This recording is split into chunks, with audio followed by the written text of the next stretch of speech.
তুই হে জনমী পুন, তুই হে সমাওত সাগর লহরী সমান। সমুদ্রের লহরী মানে ঢেউ। সমুদ্রে যেমন অজস্র ঢেউ প্রতিনিয়ত জন্মাচ্ছে, আবার প্রতিনিয়ত তাতে মিশে যাচ্ছে, সেই রকম এই জগতে কত কোটি কোটি মহাজনেরা এলো আর গেল। রবি ঠাকুর এলো, নেতাজি এলো, তারপরে আইনস্টাইন এলো, তারপরে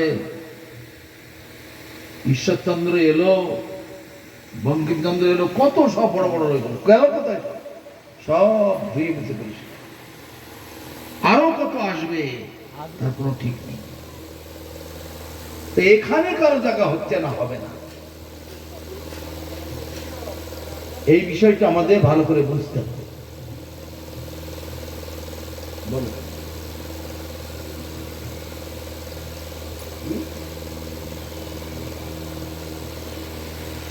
এখনই তো দীক্ষা নেওয়ার দরকার। বাস ঠিক আছে।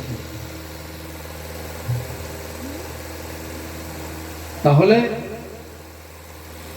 এই জগতে যতই লাফো জম্প করো না কেন, কোটিপতি লোকেরা এদিকে আসতে চায় না, টাকার গরম এত। ওখানে কি হবে, পাগল ছাগলের দল, টাকা গোনারই টাইম পাচ্ছে না, এত টাকার পাহাড় ওদের, কিন্তু খেতে কিচ্ছু পারবে না। ওই 100 গ্রাম তেলের ভাত খাবার ক্ষমতা নেই। দুটো রুটি, ডাক্তার বলেছে দুটো রুটি, 1 কাপ ডাল আর একটা শশা, এই তোমার খাওয়া। তুমি টাকা তাদের চাই, টাকাই চিবি চিবি খাবো। তো মানুষের জ্ঞান বুদ্ধি কবে হবে? আর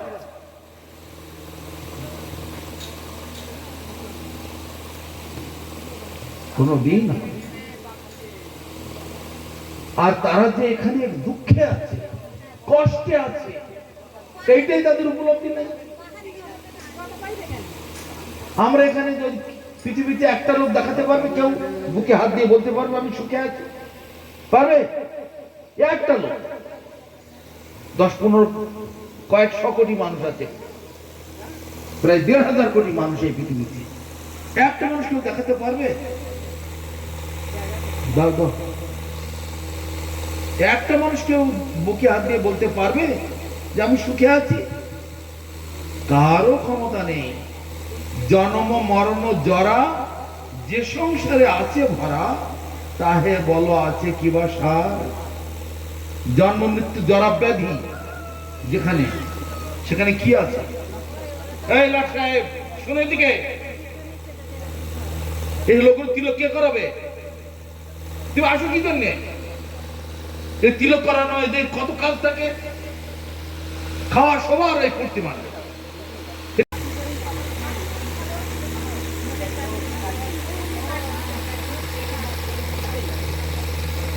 তিলকটা ভালো করে করো, নিচের দিকটা ভালো করে দাও, দাদার সঙ্গে তিলক দিতে হয়। দেখো, ললাটে কেশবাং ধ্যান নারায়ণ অথোদরে বক্ষস্থলে মাধবাং তো গোবিন্দং কণ্ঠ কুপকে বিষ্ণু তো দক্ষিণ কুৎস বাহু চ মধুসূদনম ত্রিবিক্রমং কন্দরে তো বামনাং বাম পার্শ্বকে শ্রীধরং বাম বাহু ত্রিশিত কন্দরে বিষ্ণু তো পদ্মনাভং চ কট্টং দামোদরণ্যসে তৎপক্ষালনতয়ন্তু বাসুদেবায় মূর্ধনি। এই দাদার সঙ্গে দ্বাদশটি হরিমন্দির বানাতে হয়, তবেই তো ভগবান এসে আশ্রয় নেবে। তুমি আমাকে যদি তোমাদের বাড়িতে ডাকো, বসার জায়গা না দাও, তা আমি তোমার বাড়ি থাকবো? এটা বসার জায়গা বলতে নেই তো। ভগবানকে তুমি ডাকো, ভগবান কোথায় বসবে? তো ভেতরে তো ময়লায় ভর্তি, এটা খাবো সেটা খাবো, ওটা খাবো, এটা চাই ওটা চাই সেটা চাই, সব সময় নোংরাতে ভরপুর। অন্তঃকরণটা পরিষ্কার করতে হবে, দ্বাদশটি হরিমন্দির বানাতে হবে, তখন ভগবান এসে এখানে প্রবেশ করবে। বিড়ি খাচ্ছে কে রে? বাপ রে বাপ, এই বিড়ি খাওয়ালে ঘটো ওখান থেকে।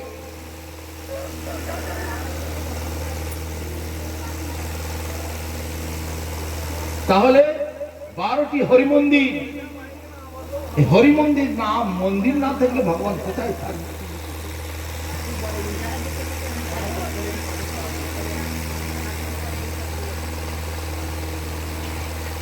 তাহলে সেই জন্য হরি মন্দির বানাতে হবে, প্রতিদিন চান করে উঠে হরি মন্দির বানাতে হবে। দিনে একবার কেন, তোমরা দুবার তিনবার করে উঠো।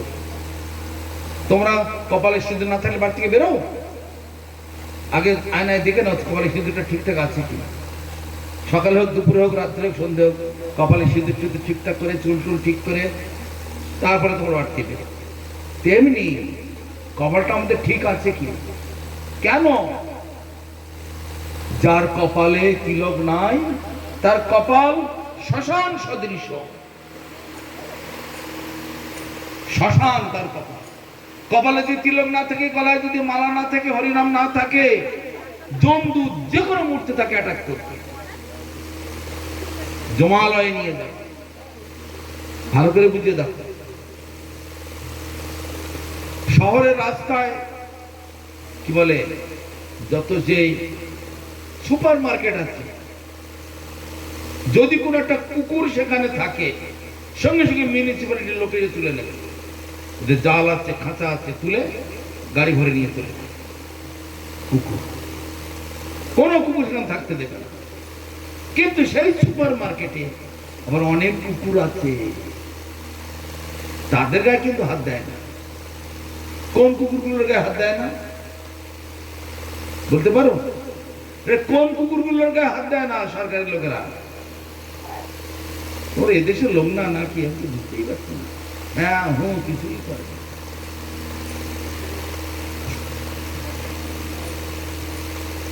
সরকার কুকুর বলো থাকবে কি জন্য? সরকারি করে কুকুর পালন করি।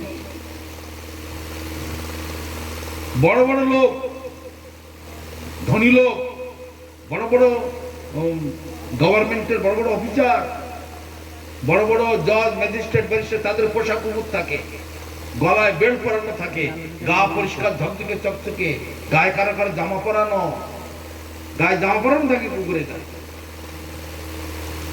সেই সব কুকুরগুলো ওখানে ঘুরতে, তাদের গায়ে হাত দেবে না। তাদের গলায় যে বেল্ট আছে, তার মানে কারো পোশাক কুকুর। তেমনি এই জগতে যাদের গলায় মালা থাকবে, জমদূতেরা তাদের গায়ে হাত দেবে না। ওরে বাবা, ও ভগবান বিষ্ণুর লোক, ওর কাছে যাওয়া যাবে না। যার গলায় মালা নেই, তিলক নেই, হরিনাম নেই, বেটা ওইগুলোকে ধর, তো জমালয়ে আচ্ছা করে শাস্তি দে। সেই জন্য বৈষ্ণবদের গলায় যে মালা, এটা হচ্ছে ভগবানের দেওয়া বেল্ট। এই মালা গলায় থাকলে জমদূতেরা তার দিকে ফিরে তাকাবে না, দূর থেকে প্রণাম করবে। ভাগবতে বলছে, যমরাজ তার চেলাদেরকে বলছে, এই দূতগণ, যেখানে দেখবে মানুষের গলায় মালা আছে, কপালে তিলক আছে, হরিনাম জপ করছে, তাদেরকে জ্বলন্ত কাঠের মতো, অগ্নিকাল মানে প্রজ্বলিত অগ্নিকাষ্ঠের মতো ভয়, মানে দৌ দৌ করে আগুন জ্বলছে, সে আগুনের কাছে কেউ যায়? বাঘ, সিংহ, হাতি, গরু, ছাগল, কুকুর, বিড়াল, মানুষ কেউ যাবে না। ওরে বাবা, আগুন, আমি পুড়ে যাই, যায় না। তেমনি প্রজ্বলিত অগ্নিকাষ্ঠের মতো দূর থেকে দণ্ডবোধ করে পালাবে। গলায় মালা আছে, তিলক আছে, ওরে ভগবানের লোক। ওখানে কোন রকম ভাবে আমার কোন বুদ্ধি ওখানে আমি খাটাতে পারবো না, আমার কোন চাল ওখানে চলবে না। অতএব যমরাজ তার দূতদেরকে এইভাবে বলছে, সেদিন যেখানে গলায় মালা থাকে, তিলক থাকে, হরিনাম থাকে, যে বাড়িতে হরিনাম হয় সেই বাড়িতেও পর্যন্ত যমদূতেরা ঢুকবে না। আর যে বাড়িতে হরিনাম হয় না সেই বাড়িতে যমদূত, ভূত, প্রেত, দানব, দৈত্য, যক্ষ, রাক্ষস, পিশাচ এদের বাস। যে বাড়িতে হরিনাম হয় না, যেমন এই গরমের দিনে একটু গাছতলায় বসতে খুব ইচ্ছা, তাই না বলো? রাস্তায় কোথাও যাচ্ছ, খুব কষ্ট হয়েছে, গাছতলায় বসে একটুখানি দম ছেড়ে নি। সেখানে সেই গাছতলায় কেউ হয়তো বসেছে, আর গাছে দেখছো ডালে ডালে সাপ জড়িয়ে আছে, এ ডালে একটা সাপ, ও ডালে একটা সাপ, গাছের গায়ে অনেকগুলো সাপ জড়িয়ে আছে। সেই গাছতলায় তুমি বসতে পারবে? ওরে বাবা, কখন যে নেমে আসবে, কখন যে থপ্পড় মারবে তার ঠিক নেই। এটা ভাগবতে বলছে, বৃক্ষে অবস্থানরত সর্প যে গাছে আছে, সেই গাছের তলায় আমরা যেমন বিশ্রাম করতে পারি না, তেমনি যে বাড়িতে হরিনাম হয় না, যে বাড়িতে লোকেরা গলায় মালা পরে না, তিলক করে না, ঠাকুরকে ভোগ দেয় না, প্রসাদ পায় না, একাদশী করে না, সে বাড়িতে ভূত প্রেতের বাস। সে বাড়িতে ভগবান তো যাবেই না, যত সব জমদূতেরা সেখানে যাবে, গিয়ে মেয়ের যে ধরে চাবুক মারতে মারতে নিয়ে যাবে, শিকল দিয়ে বেঁধে হিড়হিড় করে টেনে জমালয়তে নিয়ে যাবে। এইসবগুলো ভাগবতের কথা। তাহলে বাড়িতে হরিনাম করা, মহাপ্রভু বলেছেন, সাথে পাচ্ছে মিলি নিজ দ্বারেতে বসিয়া সংকীর্তন করহ সবে হাতে তালি দিয়া। হাতে তালি দিয়ে তোমরা সব হরিনাম করবে। প্রত্যেক বাড়িতে 4 জন 5 জন 6 জন 7 জন লোক তো থাকে, ছোট বড় মিলিয়ে। যদি কম হয় তাহলে আর আশেপাশ থেকে আরো 2 একজনকে নিয়ে নাও,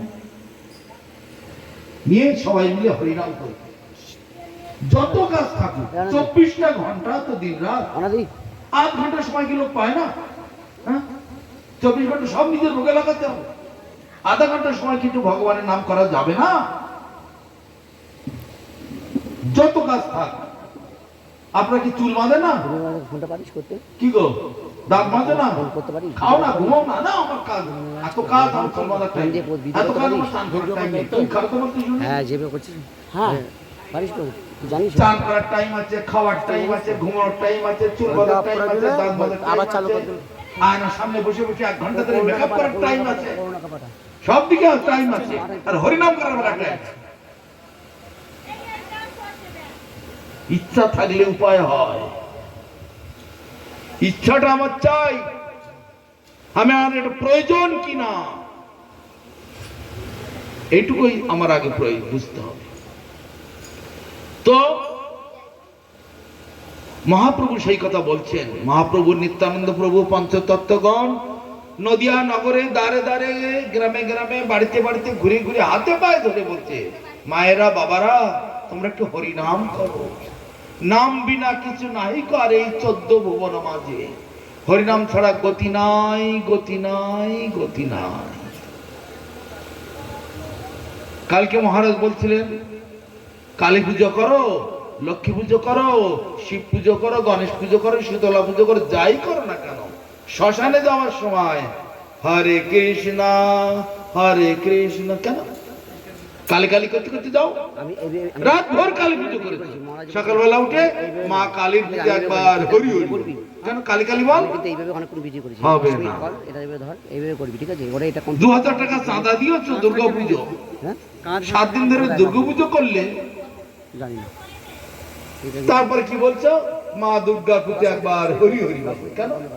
দুর্গা দুর্গা বলো, হবে না। তো যাই করো না কেন, ওই ঘুরে ফিরে হরির কাছে, কৃষ্ণের কাছে, গোবিন্দের কাছে না আসা পর্যন্ত তার গতি শেষ হবে না, হবে না, হবে না। ওই একটাই রাস্তা। তা সেইটা যদি সময় থাকতে আমরা সতর্ক হই, তাহলে আর কোনো অসুবিধা আমাদের হবে না। কিন্তু যাদের চেতনা নাই, পশু পক্ষীর মতো, চেতনাহীন মানুষকে বলা হয়েছে পশু পক্ষীর দল। পশু পক্ষী তবু অনেক জ্ঞান আছে, অনেক পশু পক্ষী আমাদের থেকে অনেক বড় জ্ঞান। কালকে মুষলধারে বৃষ্টি হবে, আজকে দেখবি পিঁপড়ে গুলো তাদের ডিম, তাদের বাচ্চা কাচ্চা নিয়ে উপরে উঠতে আরম্ভ করে না? বলো, দেখে তো লক্ষ্য করেছ? একটা মানুষ খুন হয়েছে, লালবাজারের পুলিশ সব হন্য হয়ে খুঁজছে কে খুন করেছে, কেউ ধরতে পারছে না। কিন্তু কুকুর শুকে শুকে শুকে শুকে শুকে শুকে এই ঝোপের মধ্যে দা ফেলে রেখেছে, দাটা পেয়ে গেল, এই পুকুরের বন্দুকটা ফেলে দিয়েছে, ডুব দিয়ে বন্দুক তুলে আনলো, কাপড়গুলো এখানে পুড়িয়ে দিয়েছে, সে শুকে শুকে সেখানে গেল, কাপড় পোড়া ছাইগুলো সেখানে দেখতে পাচ্ছে। তাহলে একটা কুকুরের কত বড় শক্তি, মানুষের এত বড় ক্ষমতা নেই। তাহলে সেই পশু পক্ষী অনেক বিষয় তো ভগবান জ্ঞান দিয়েছে। এই পশু পক্ষীরা তাদের পূর্ণ চেতন বলে কিছু নাই, তাকে বলে পঞ্চম পুরুষার্থ, এটা এদের নাই। ওদের শুধু চারটে বিষয় তোদের জ্ঞান: আহার, নিদ্রা, ভয়, মৈথুন। এই চারটা, পেট ভরে খাওয়া দাওয়া, আর খেলেই পরে ঘুম, তারপরে ভয়, কে কখন ধরবে মারবে, আর এই স্ত্রী পুরুষের মেলামেশা। এই চারটি কাজ ছাড়া আর কিচ্ছু বোঝে না। কিন্তু মানুষের মধ্যে আরেকটি জ্ঞান আছে, আর এক ধাপ উপরে তাদের সেই জ্ঞানটা আছে। সেটা কি? তাকে বলা হয় পঞ্চম পুরুষার্থ। সেটা কি জিনিস? ভক্তি, কৃষ্ণ ভক্তি। একে বলে 5 নম্বরে তার পজিশন।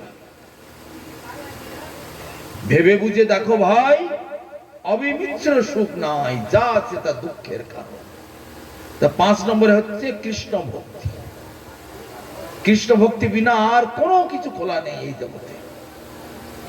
তাই জন্যে সেই 5 নম্বর ক্লাস যেটা, সেই ক্লাসে একমাত্র এই মানুষ সেইখানে পড়তে পারে, আর পৃথিবীর কোন জীবজন্তু সেখানে যেতে পারে না।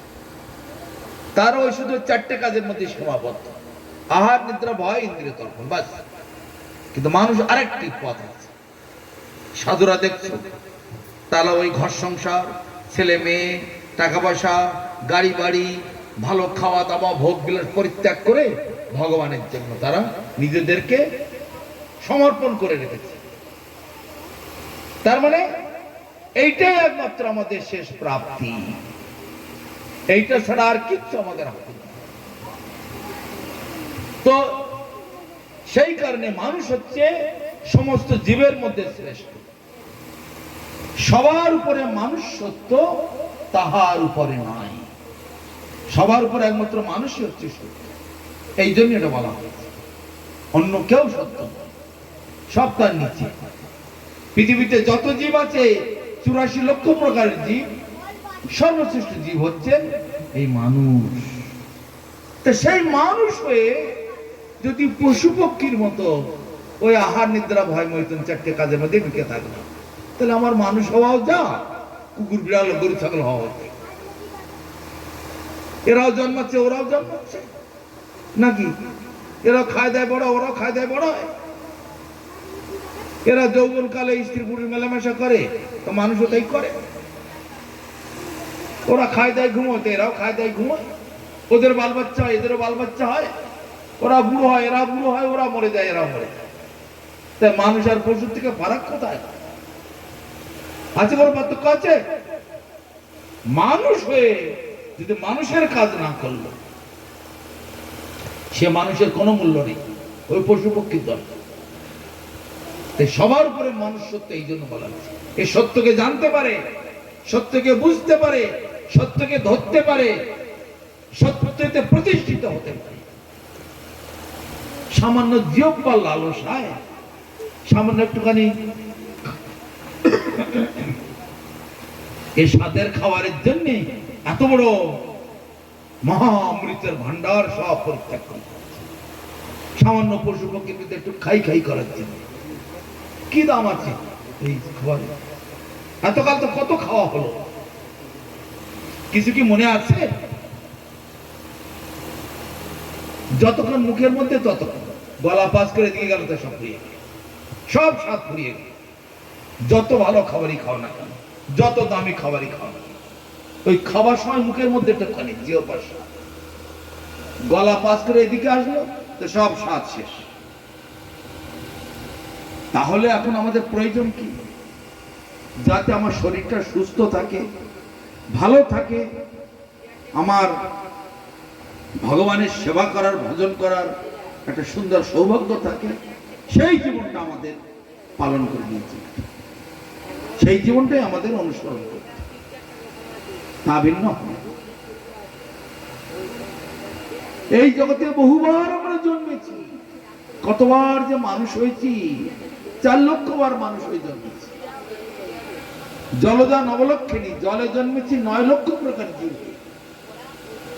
স্থাবরা লক্ষ বিংশতি, মাটির উপরে জন্মেছি 20 লক্ষ প্রকার জীব হয়ে। কৃময়া রুদ্র সংখ্যক, কীট পতঙ্গ রোগ জীবাণু সেটা হচ্ছে 11 লক্ষ প্রকার, রুদ্র মানে 11। 30 লক্ষানি পশব, 30 লক্ষ প্রকারের পশু জলে স্থলে অন্তরক্ষে 3 জায়গায় মিলিয়ে থাকে। 10 লক্ষানি পক্ষী না, 10 লক্ষ প্রকার শুধু পাখি। আর 4 লক্ষানি মানব, 4 লক্ষ প্রকার শুধু মানব। এই 84 লক্ষ প্রকারের জন্ম হওয়ার পরে অবশেষে আজ আমি মানুষ হতে পেরেছি। আবার এই জীবনটা যদি আমি ওই রকম ওই একটু খাবারের জন্য, কারণ খাবার আমরা খেতে জানি না, আমরা বাজারে ভালো ভালো খাবার চিনি না, কিন্তু কেন পরিত্যাগ করেছি? ওই দু পয়সার একটু সুখের জন্য অনন্ত কোটি টাকার এই সুখভোগ আমি ছাড়তে চাই না। এটা সবাই পারে, আবার কেউ পারে না। কেউ পারে না মানে যাদের ভোগের লালসা তারা আবার এগুলো পারতে চায় না, কিন্তু আবার পারে। কখন পারে? ঠেলায় না পড়লে বেড়াল গাছে ওঠে না। ঠেলায় পড়লে তখন সবাই পারে। বর্ধমানের এক মহিলা, তাদের বাড়িতে মোটর ট্রেনিং স্কুল আছে।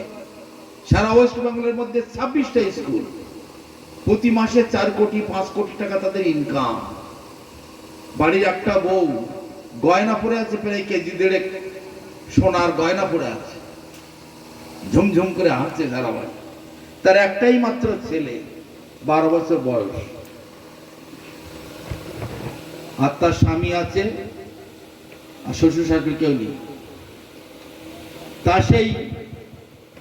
তাকে হরিকথা বলে বোঝাচ্ছি, বুঝলো, শুনলো সব। শেষকালে বলছে আমি সব পারবো, একাদশী করতে পারবো না। বলে কেন একাদশী পারবে না? না ওই না খেয়ে আমি থাকতে পারবো। বাবা হরিনামটা করো, তা করবো। আর হরিনাম আমি করবো তো আবার কি আসল হরিনাম নয়, খেয়ে দিয়ে হরিনাম। বলে একদিন মাংস না হলে আমি ভাত খেতে পারি না, এত বড় লোক। তারপর শেষকালে বললো যে একাদশীটা আমি পারবো না। বলি একাদশী না করলে তোমার তো বহু জন্ম জন্মান্তরের কর্মফল পাপ, তা থেকে তুমি মুক্তি লাভ করতে পারবে না। লোক ডায়াবেটিস হয়েছে, ভাত খেয়ে যাব, চিনি খেয়ে যাব, মিষ্টি খেয়ে যাব, গুড় খেয়ে যাব, আলু খেয়ে যাব, তাহলে ডায়াবেটিস কি সারবে জীবনে? অন্তত ডায়াবেটিস যাতে না হয়, ডায়াবেটিস রোগ যেটা হয়ে আছে সেইটার ওষুধ তো আগে খেতে হবে। তা সেই মহিলা কি বলছে, আমি একাদশী করতে পারবো। আরে ফলমূল খেয়ে থাকবে, কোন একটু আরো অনেক খাওয়ার ব্যবস্থা আছে। পঞ্চশস্য খাবে না, বাস। পঞ্চশস্য কাকে বলে? ধান বা ধান থেকে যত কিছু হয়, গম, জব বা ওই জাতীয় যত কিছু আছে, আটা ময়দা বা গুঁড়ো গাড়া যত কিছু আছে, ডাল যত ডাল আছে, আর যত তেল আছে, এই পঞ্চশস্য। একটা দিনকে না খেয়ে থাকা যায় না। কত ফল আছে, কত মাটির তলার জিনিস খাওয়া যাবে, গাছের উপরে ফল খাওয়া যাবে, দুধ খাওয়া যাবে, তারপরে শরবত খাওয়া যাবে। তারপরে আমরা মঠ মন্দিরে কি করি, আলু, পেঁপে, কাঁচকলা, মিষ্টি কুমড়ো এইসব দিয়ে তরকারি মানে সেদ্ধ করে সন্দেহ লবণ দিয়ে একটু নারকেল বাটা, একটু বাদাম বাটা তার সঙ্গে মিশিয়ে দিলাম, কত সুন্দর স্বাদ হয়। পেট ভরে খেয়ে নিলাম, হয়ে গেল। হ্যাঁ, অন্যদিন তরকারি অল্প খাই, একটু বেশি করে খেলাম, ভাত তো খেতে হলো। করলে করে, কিন্তু সেভাবে না করা যাবে না, আমি পারবো না। তখন আমি বললাম, তোমাকে আমি 1 কোটি টাকা দেবো, খেতে পারবে? একাদশী করতে পারবে? টাকা তাদের এত গরম, বলছে 1 কোটি কেন, 10 কোটি দিলেও পারবো। 10 কোটি টাকা দিলেও আমি একাদশী করতে পারবো। আমি তখন একটু রেগে গেলাম, এত তোমার টাকা হয়েছে, 1 কোটি টাকা দিলেও, 1 কোটি কেন 10 কোটি দিলেও একাদশী করতে পারবে। টাকা খুব জমিয়ে ফেলেছো তোমরা, তাই না? একটা কথা বলবো, এখন তোমাকে আমি তো 1 কোটি দিচ্ছিলাম, এখন আর আমি তোমাকে 1 টাকাও দেবো না, কিন্তু তুমি একাদশী করতে পারবে। খেলায় যদি পড়ো একাদশী অবশ্যই করতে পারবে। 10 কোটি দিলেও পারবো না, একাদশী করতে পারবে না। এখন আর আমি 1 টাকাও দেবো না, কিন্তু তুমি পারবে। এই গল্প করলে হবে?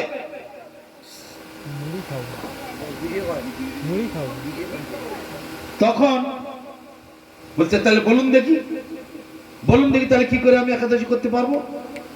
তোমার ছেলেগুলো কটা? বলছে ওই একটা ছেলে, ওই দেখো ওই কম্পিউটারে খেলা করছে, 12 বছর বয়স। কোথায় থাকে? ব্যাঙ্গালোরে পড়ে। তখন আমি বুঝিয়ে দিলাম, মনে করো তোমার ছেলেটার ক্যান্সার হয়েছে, সারা ভারতবর্ষে সব ডাক্তার দেখিয়ে শেষ, তোমার ক্যান্সার আর ভালো হচ্ছে না, ব্লাড ক্যান্সার হয়ে গেছে। সারা পৃথিবীর সব ডাক্তার দেখিয়ে দেখিয়ে হয়রান, ছেলে আর ঠিক হচ্ছে। ডাক্তার বলেছে আর মাত্র 6 মাস, তারপরে ছেলে আর দেখা যাবে। এখন তোমরা কি করবে? তোমার এই কোটি কোটি টাকা, এই গাড়ি বাড়ি, এই বিরাট সম্পত্তি কি হবে? তখন সে বলছে কি করব? তখন বাধ্য হয়ে ঠাকুর দেবতার কাছে যেতে হবে। এখন ঠাকুর দেবতার কাছে যেতে, মনে করো সকালে ঘুম থেকে উঠেছো, উঠে দেখলে একজন আমার মতো একজন কেউ এসে তোমার ঘরের সামনে দাঁড়িয়েছে, তোমার দরজার সামনে দাঁড়িয়েছে। বল তোর কি অসুবিধা, তোর কি কষ্ট? তুমি তো হাও করে কেঁদে তার পা জড়িয়ে ধরেছো, আমার ছেলেটা, আমার ছেলেটা, এই আমার ছেলে এই অবস্থা। বলবি কি বলবো না? সে তো বলবোই।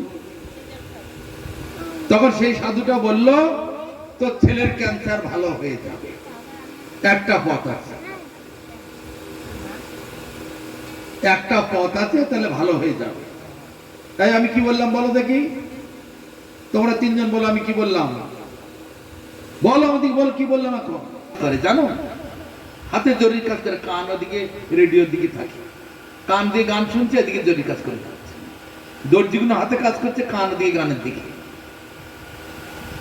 রান্না করছে কান ওদিকে গানের দিকে, তার সঙ্গে দুটো করে। আর তিলক করছে বলে আমার কথা আর কান দেওয়ার টাইম নেই তোমাদের। দাঁড়িয়েছে, বল তোর কি কষ্ট? বাবা বাবা করে হাও করে কেঁদে তার পা জড়িয়ে দিয়েছে, আমার ছেলেটা, আমার ছেলেটা এই অবস্থা।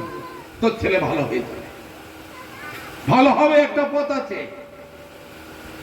ভাগবতের একটা শ্লোক শোনালে, সর্বরোগ উপশমম সর্ব উপদ্রব নাশনম শান্তিদাম সর্বরিষ্ঠানাম শ্রীহরের নামানুকীর্তনা।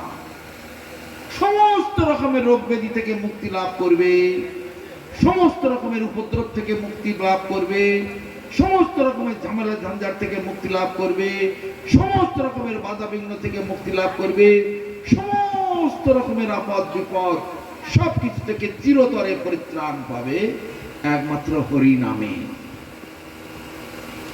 আর সেই হরিনাম শুদ্ধভাবে করতে গেলে একাদশী করতে হয়, সাধুকে সেবা করতে হয়, তুলসী গাছে জল দিতে হয়, ঠাকুরকে ভোগ দিতে হয়, সাধুদের সম্মান করতে হয়।